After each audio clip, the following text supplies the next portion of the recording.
Hallelujah.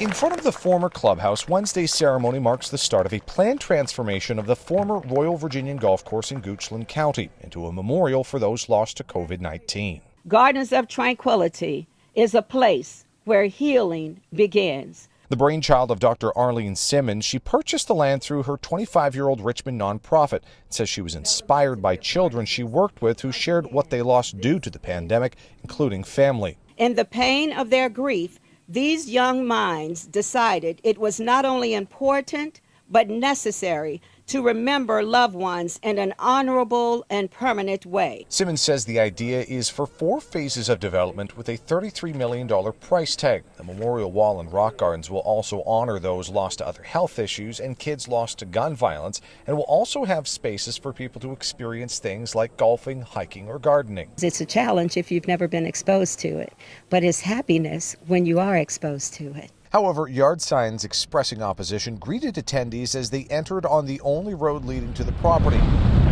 Talking to me off camera, homeowners say while it has good intentions, they're concerned about increased traffic, upkeep, and haven't been included in any conversations about planning. Simmons says they didn't have to because they're not part of the HOA and aren't planning for anything outside of the property's current zoning. It's a rural area. Everything is beautiful here, and so we don't want anything to change. We just want to blend in. But Simmons adds when they begin designing the first phase, they will keep the county updated on what they do, and says the neighbors will have a seat at the table. We want them to welcome us, and we welcome them to be here.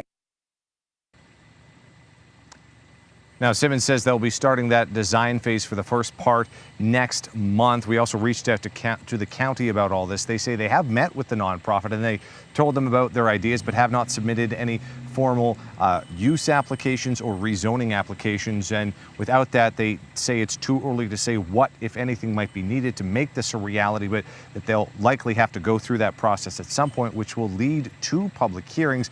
And they add that they are encouraging any new businesses or organizations to have an open dialogue with their plans and engage the greater community.